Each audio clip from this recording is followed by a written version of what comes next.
और लोकसभा 2024 चुनाव से पहले तमाम सियासी घमासान भी देखे जा रहे हैं। और अब बात करते हैं समाजवादी पार्टी की, क्योंकि लगातार मुश्किलें खड़ी हो रही हैं। मुरादाबाद, मेरठ और रामपुर के बाद ऐसा लग रहा है कि बदायूं में भी समाजवादी पार्टी के सामने मुश्किलें खड़ी होने वाली है। दरअसल शिवपाल यादव ने यहां से अपने बेटे आदित्य यादव को चुनाव में लड़ाने का प्लान बना लिया है और इसके लिए प्रस्ताव भी अखिलेश यादव को भेज दिया है। देखिए रिपोर्ट।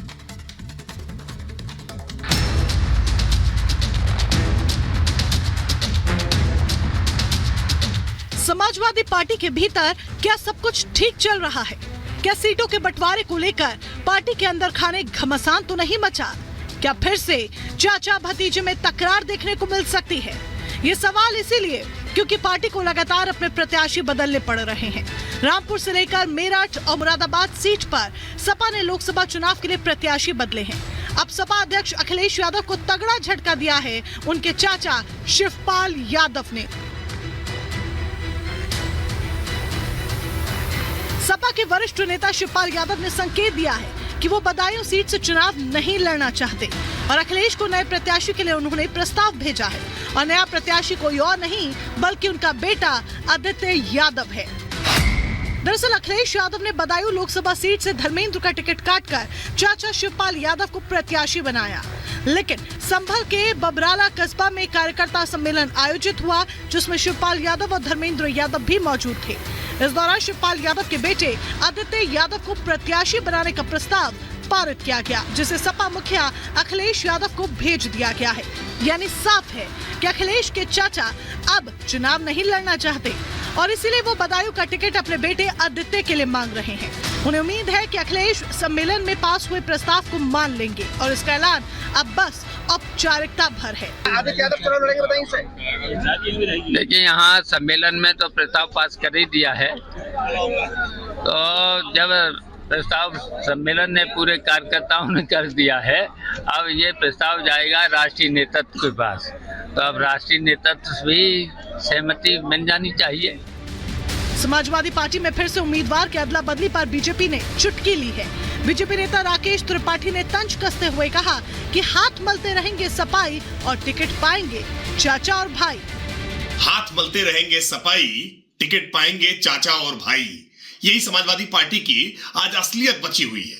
समाजवादी पार्टी में पहले बदायूं में शिवपाल सिंह यादव को कैंडिडेट घोषित किया, अब शिवपाल सिंह यादव वहां बेटे के लिए टिकट चाह रहे हैं और समाजवादी पार्टी इस पर विचार कर रही है। सच ये है कि समाजवादी पार्टी परिवार के आगे सोच ही नहीं पाती है। सैफई कुनबे के हर 18 वर्ष से ज्यादा आयु के लड़के को किसी न किसी राजनीतिक पद से नवाज दिया जाता है और समाजवादी पार्टी का सामान्य कार्यकर्ता तो केवल नारे लगाने के लिए है, दरी बिछाने के लिए है। उसकी किस्मत में केवल यही लिखा है।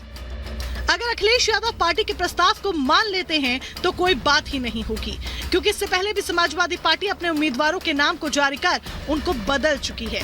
लेकिन ये देखने वाली बात होगी कि नामों की अदला बदली का असर आने वाले चुनाव में कितना पड़ेगा। Bureau report, Republic Bharat. क्या है मिसाइल टेस्ट, हाइपरसोनिक मिसाइल का टेस्ट किया गया है। बड़ी अपडेट आपको बता दें, नॉर्थ कोरिया ने मिसाइल टेस्ट किया है। हाइपरसोनिक की मिसाइल है जिसका टेस्ट किया गया है। तानाशाह किम जोंग उन ने ये बैलिस्टिक मिसाइल का परीक्षण किया। तस्वीरें आपको दिखा रहे हैं, ये तस्वीरें आपके सामने हैं। परीक्षण यहाँ पर किया गया है और उसी से जुड़ी तस्वीरें भी आप तक पहुँचा रहे हैं। बड़ी अपडेट, उत्तर कोरिया के तानाशाह किम जोंग उन ने एक बार फिर से मिसाइल का परीक्षण किया है। इस बार उत्तर कोरिया ने अपने पूर्वी तट के जल क्षेत्र की ओर मध्यम दूरी की बैलिस्टिक मिसाइल का परीक्षण किया है। बीते दिनों भी इस तरह की जानकारी निकलकर सामने आई थी। दक्षिण कोरिया की सेना की तरफ से परीक्षण को लेकर ये जो तस्वीरें और जानकारी है वो साझा की गई है। बड़ी अपडेट आप तक पहुंचा रहे हैं। मिसाइल परीक्षण के बाद कहीं ना कहीं क्षेत्र में तनाव जो है वो और ज्यादा बढ़ गया है। दक्षिण कोरिया हमेशा से ही उत्तर कोरिया की इस तरह की हरकतों का क्योंकि विरोध करता आया है, तो ये बड़ी जानकारी आप तक यहाँ पर पहुंचा रहे हैं।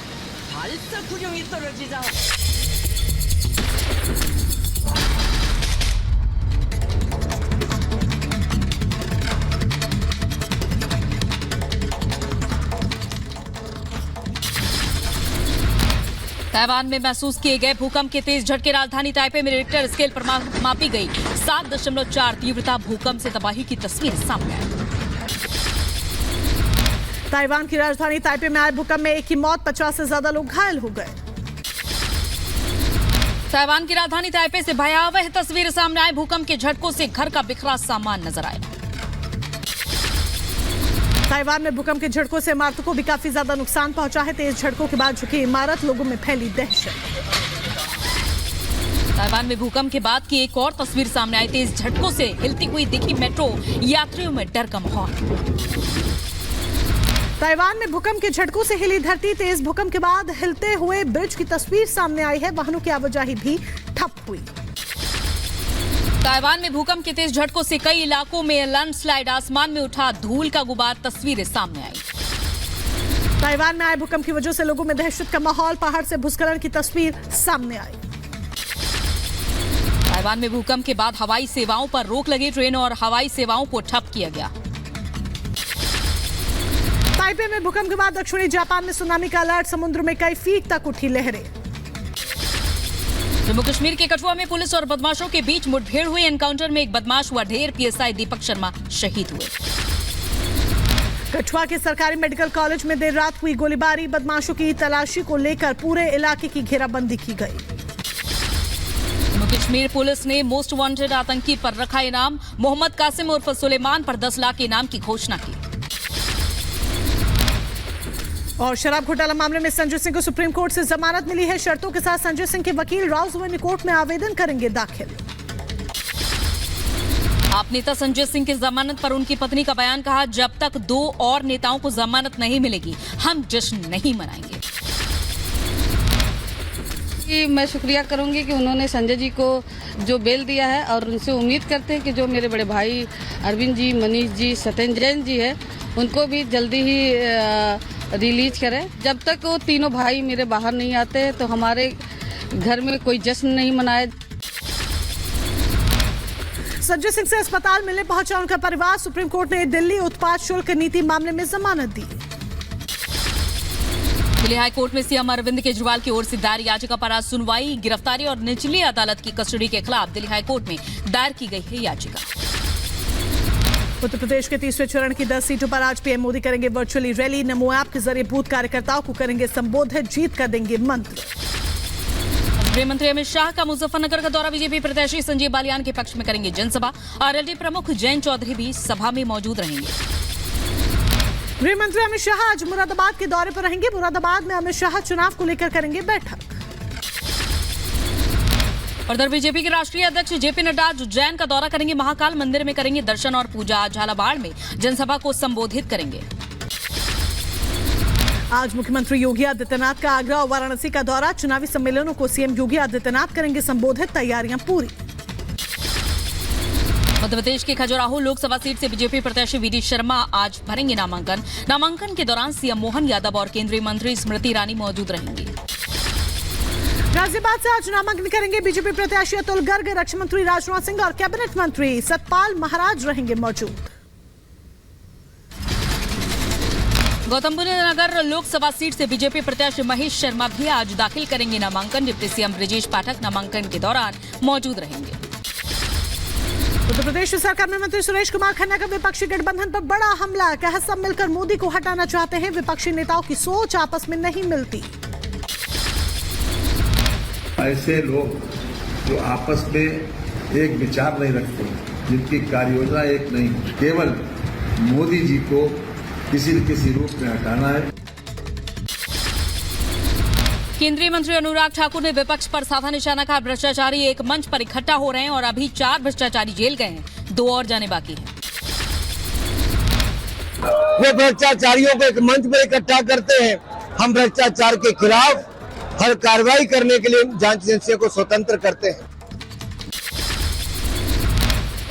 मध्य प्रदेश के जबलपुर में कैलाश विजयवर्गीय ने एनडीए की जीत का दावा किया है। कहा अब की बार 405 छिंदवाड़ा भी जीतेंगे। प्रकाश आंबेडकर ने बारामती सीट पर सुप्रिया सुले को अपना समर्थन दिया। प्रकाश आंबेडकर ने अपने पार्टी का उम्मीदवार नहीं उतारा। उत्तर प्रदेश के लखीमपुर खीरी से बीजेपी प्रत्याशी अजय मिश्र टेनी ने इंडी गठबंधन पर निशाना साधा। कहा इंडी गठबंधन के सभी नेता भ्रष्टाचार में लिप्त हैं। यूपी के मुरादाबाद से समाजवादी पार्टी के नेता डॉक्टर एसटी हसन ने टिकट कटने पर जताई अपनी नाराजगी। कहा टिकट कटने के बाद लगातार समर्थकों में निराशा है, कार्यकर्ता नाराज हैं। इस तरह से लोगों ने मेरा टिकट कटवाया वो मेरे कार्यकर्ताओं को बर्दाश्त नहीं हो रहा। शिवपाल यादव अपने बदले अपने बेटे आदित्य यादव को चुनाव लड़वाने पर बोले धर्मेंद्र यादव ने भी इस पर बयान दिया। चाचा के लिए काम करने में हिचक होती, भाई के लिए बिना हिचक काम करूंगा। जो भी पार्टी का फैसला होगा मैं तो और मुझे खुशी होगी। चाचा के लिए काम करने में थोड़ा सा एक हिचक रहती, आदित्य के लिए और ज्यादा काम करेंगे। महाराष्ट्र के छत्रपति संभाजी नगर में दुकान में लगी भीषण आग में झुलसने से 7 लोगों की मौत हुई। उत्तर प्रदेश के गाजियाबाद में कार शोरूम में भीषण आग लगी है। कई गाड़ियां जलकर हुई खाक। दमकल विभाग ने आग पर पाया काबू। तेलंगाना में फिनाइल बनाने वाली इकाई में लगी भीषण आग, कड़ी मशक्कत के बाद आग पर काबू पाया गया। उत्तर प्रदेश के लखीमपुर खीरी में करीब 1 दर्जन घरों में भीषण आग लगी है। कड़ी मशक्कत के बाद आग पर पाया गया काबू। आग लगने की वजह अभी तक साफ नहीं। यूपी के बहराइच में गेहूं के खेत में लगी भीषण आग की वजह से सारी फसल जलकर राख हुई। लोगों की सूझबूझ से आग को बुझाया गया। उत्तर प्रदेश के मिर्जापुर में श्रद्धालुओं से भरा ट्रैक्टर पलटा। हादसे में 2 बच्चों की मौत हो गई, कई गंभीर रूप से घायल हो गए। यूपी के लखीमपुर खीरी में दिखा तेज रफ्तार का कहर। अनियंत्रित ट्रक ने ई रिक्शा को मारी टक्कर। हादसे में 1 बच्ची की मौत, 5 लोग घायल। उत्तर प्रदेश के रायबरेली में वन विभाग की जमीन पर लगे सरपत में भीषण आग लग गई है। दमकल विभाग